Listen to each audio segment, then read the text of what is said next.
नमस्कार दोस्तों, आप देख रहे हैं साइंटेक विजन यूट्यूब हिंदी चैनल। मैं हूं संजय, स्वागत करता हूं आप सभी का। दोस्तों आज हम बात करेंगे कोरल ड्रा 17 की, यानी कोरल ड्रा 17 की। साथ ही साथ मैं ये भी बताना चाहूंगा कोरल ड्रा 12, 13, 14 या 15, 16, 17 इन सब में काम करने का तरीका लगभग एक ही जैसा है। तो आपके पास जो भी वर्जन है, आप इस वीडियो को देखने के बाद आप किसी भी वर्जन में काम कर सकते हैं। दोस्तों कोरल ड्रा को प्रॉपर तरीके से समझने के लिए 1 बाय 1 करके आ रही हमारी सभी वीडियोस को ध्यान से देखें, ताकि आप कोरल ड्रा को बिल्कुल प्रॉपर तरीके से समझ सकें और आगे हर काम को बिल्कुल आसान तरीके से कर सकें। तो दोस्तों चलिए शुरू करते हैं आज का अध्याय।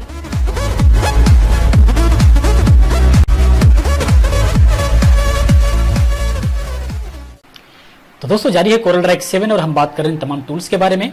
और इस अध्याय में हम बात करने वाले हैं एट्रीब्यूट्स आईड्रैपर टूल के बारे में। एट्रीब्यूट्स आईड्रैपर टूल्स आपको आईड्रैपर टूल्स के अंदर ही मिलेगा। यहाँ पर आप देख सकते हैं दूसरा नंबर का टूल है।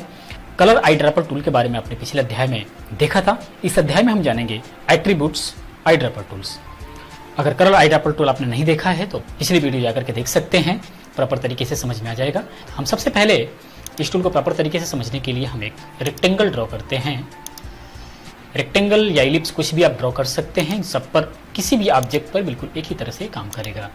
इसको हम किसी भी कलर में फिल करते हैं। फिल करने के बाद आईड्रैपर में आपने देखा कि किसी भी ऑब्जेक्ट का कोई भी कलर आप आईड्रैपर टूल से पिक कर ले रहे थे और उसको दूसरे ऑब्जेक्ट में फिल कर दे रहे थे, लेकिन इसके अंदर कुछ प्लस पॉइंट मिलेगा। वो क्या होगा वो आप देख सकते हैं। यहाँ पर हम इस ऑब्जेक्ट का थोड़ा सा आउटलाइन बढ़ा देते हैं ताकि हर चीज़ प्रॉपर तरीके से समझ में आए।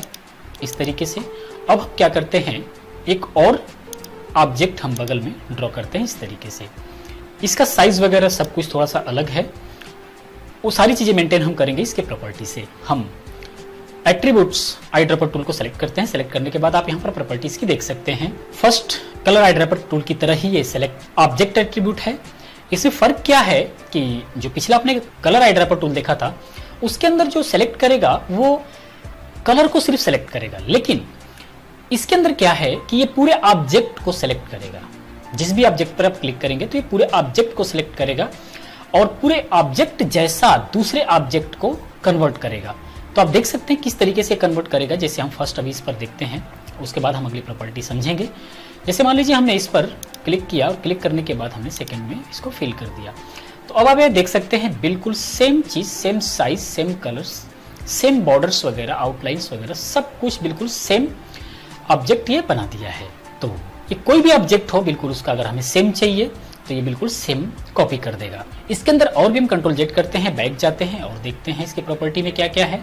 आप यहाँ पर देख सकते हैं आउटलाइन, फिल और टेक्स्ट, ये सारी चीजें अलाउ है।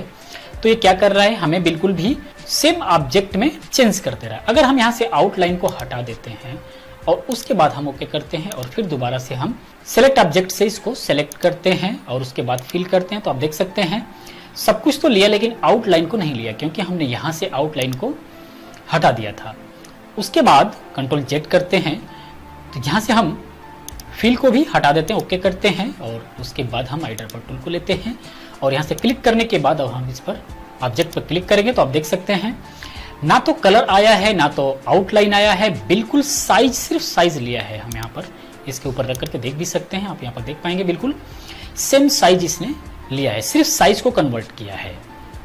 अब हम दोबारा से इन सभी टूल्स को ऑन करते हैं और अगली प्रॉपर्टी को समझने की कोशिश करते हैं। ओके हमने किया और अब जो है वही चीज हमने यहाँ से आईड्रैपर टूल से सेलेक्ट किया और इस पर क्लिक किया तो आप देख सकते हैं बिल्कुल सेम टू सेम ऑब्जेक्ट इसने कॉपी कर दिया। अब जो है हम अगली प्रॉपर्टी को समझते हैं। सेलेक्ट रखते हुए हमने आईड्रैपर टूल को लिया और यहाँ से हम ये प्रॉपर्टी देख सकते हैं ट्रांसफॉर्मेशन का। यहाँ पर साइज जो है सेलेक्ट है, अगर हम यहाँ पर साइज को अगर हम हटा देते हैं, ओके करते हैं और यहाँ से हमने इसको क्लिक किया और इस पर हमने क्लिक किया तो आप देख सकते हैं इस बार क्या है, इसने फिल तो किया है आउटलाइन को भी और कलर को भी, लेकिन इसके साइज को नहीं बदला, साइज जो था वही है। तो वो भी चीज आप यहाँ से मेंटेन कर पाएंगे। ये सबसे ज्यादा वहां पर जरूरत होती है, जैसे मान लीजिए कोई ऑब्जेक्ट आपको मिला, ऑब्जेक्ट पर आपको डाउट हो रहा है कि कहीं जो मैं ऑब्जेक्ट बना रहा हूँ प्रिंट होने के बाद उसका साइज चेंज ना हो जाए, तो यहाँ से आप ये सब साइज वगैरह मेंटेन करके और कलर वगैरह सारी चीजें मेंटेन करके, आउटलाइन पर भी अगर आपको डाउट हो रहा है तो सारी चीजें आप यहाँ से लेकर के आप बिल्कुल सेम ऑब्जेक्ट को कॉपी करके और आप प्रिंट आउट निकाल सकते हैं। तो इसके अंदर कोई भी चेंजिंग नहीं आएगी, आपको कंफ्यूजन नहीं होगा। तो यहां से क्या होगा, हम दोबारा से जाते हैं, कंट्रोल जेड करते हैं और यहां से हम पहले फर्स्ट को साइज को लेकर के दोबारा से देखते हैं और हमने यहां से लिया आई ड्रॉपर टूल सेलेक्ट किया और यहां से फिल किया। तो आप देख सकते हैं साइज बिल्कुल उसके हिसाब से एग्जैक्ट वही ऑब्जेक्ट यहां पर इसने फिल किया है। कंट्रोल जेड करते हैं और वापस दूसरी प्रॉपर्टी देखते हैं। उसके बाद रोटेशन भी है यहाँ पर, तो हम उससे पहले हम क्या करते हैं, इस ऑब्जेक्ट को थोड़ा सा रोटेट कर देते हैं। मान लीजिए हमने ऐसे रोटेट कर दिया। रोटेट करने के बाद ये तो रोटेट है, लेकिन अब हम क्या करेंगे, अगर हम इसमें मान लीजिए यहाँ पर साइज को ही रखते हुए अगर हम फिल करते हैं इसके अंदर, तो क्या होगा, आप यहाँ से देख सकते हैं कलर भी लिया, आउटलाइन का कलर भी लिया, साइज भी लिया, लेकिन ये जो रोटेट हो रहा है वो रोटेशन नहीं लिया, ये जिस एंगल में है उसका एंगल वही का वही रहा। लेकिन अगर हम यहाँ पर इसके प्रॉपर्टी में आकर के, ट्रांसफॉर्मेशन में आकर के रोटेशन पर भी क्लिक करके अगर ओके करते हैं तो क्या होगा, लीजिए हमने इस पर क्लिक किया और क्लिक करने के बाद इस पर हमने क्लिक किया तो आप देख सकते हैं बिल्कुल रोटेशन भी, साइज भी सेम लिया और रोटेशन भी। उसके बाद हम कंट्रोल जेड करते हैं और अगली प्रॉपर्टी देखते हैं इस ट्रांसफॉर्मेशन का। आगे है पोजीशन, अगर पोजीशन पर भी क्लिक कर देते हैं तो इस वक्त क्या है, आपका ये तीनों साइज, रोटेशन और प्रॉपर्टी तीनों ही अलाउ है। तो हम इसको ओके करते हैं और उसके बाद देखते हैं क्या होता है। हमने इस पर क्लिक किया और इस पर क्लिक किया, तो अब क्या हुआ है, उसने रोटेशन भी एग्जैक्ट लिया है और लोकेशन भी एग्जैक्ट लिया है। तो इसी वजह से ये इसी ऑब्जेक्ट के ऊपर जाकर के बन गया, इसलिए अलग से हमें दिखाई नहीं दे रहा है। अब हम इसको साइड में हटाएंगे तो आप देख सकते हैं, यानी कि इसी लोकेशन पर, इसी साइज के अंदर, इसी कलर के अंदर वो फिल ले लिया था। तो ये तो हो गया किसी भी ऑब्जेक्ट के ऊपर, और टेक्स्ट के ऊपर भी इसका काफी अच्छा फंक्शन है।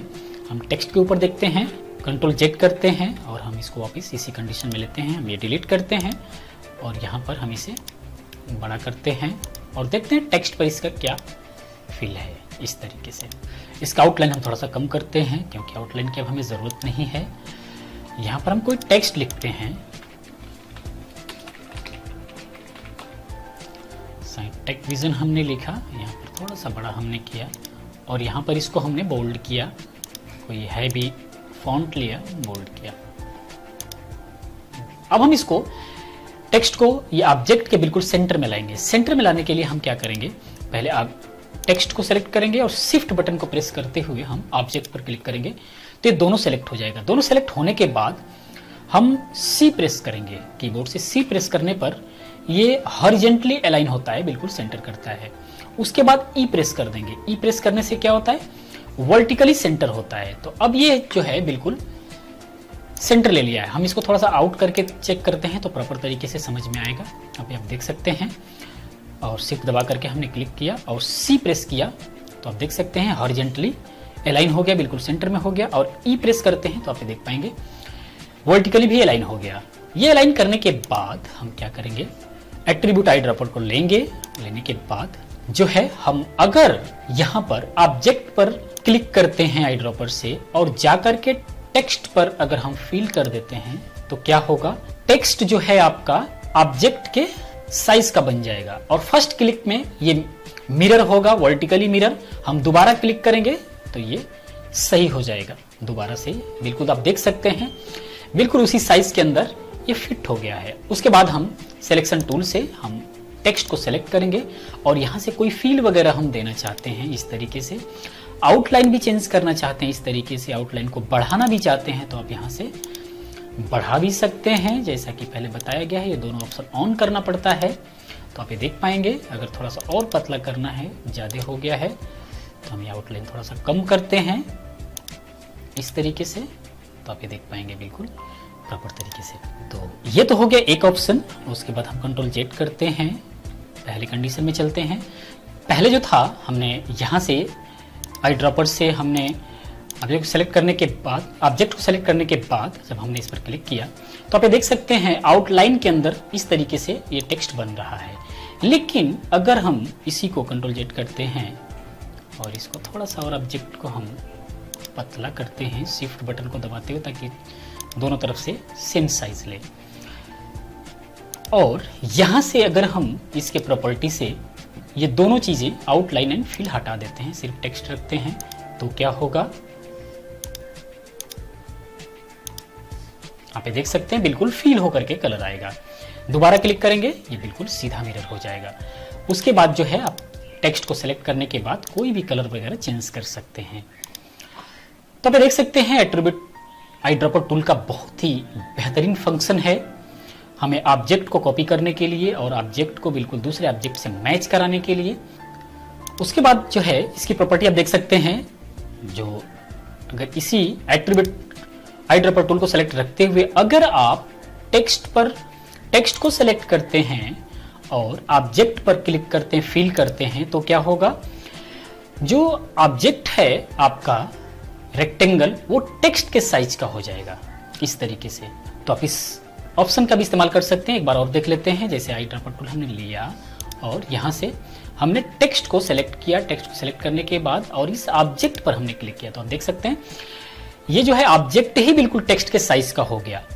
और दूसरा जो तरीका था उसमें क्या था, हमने ऑब्जेक्ट को लिया और टेक्स्ट पर क्लिक किया तो टेक्स्ट ऑब्जेक्ट के साइज का हो जाएगा। तो ये दोनों ऑप्शन को आप इस्तेमाल करके बहुत ही बेहतर तरीके से आप काम कर पाएंगे। बहुत ज्यादा जगह इसकी जरूरत भी पड़ती है। दोस्तों मैं उम्मीद करता हूं कि एट्रीब्यूट आई ड्रॉपर टूल आपको प्रॉपर तरीके से समझ में आ चुका होगा। दोस्तों वीडियो कैसा लगा प्लीज कमेंट में हमें बताएं। अगर ये वीडियो अच्छा लगा है तो इस वीडियो को लाइक करें और अगर आपने हमारे चैनल को सब्सक्राइब कर लिया है तो बहुत बहुत धन्यवाद। और अगर अभी तक आपने हमारे चैनल को सब्सक्राइब नहीं किया है तो वीडियो के नीचे दिखाई दे रहे रेड बटन पर क्लिक करके हमारे चैनल को सब्सक्राइब कर लीजिए, क्योंकि फोटोशॉप और कोरोडा की कंप्लीट ट्यूटोरियल आ चुकी है जो आप लोगों के बीच जा रही है। तो इस वीडियो में अभी तक इतना ही, मिलते हैं नेक्स्ट वीडियो में। Thank you, have a nice day.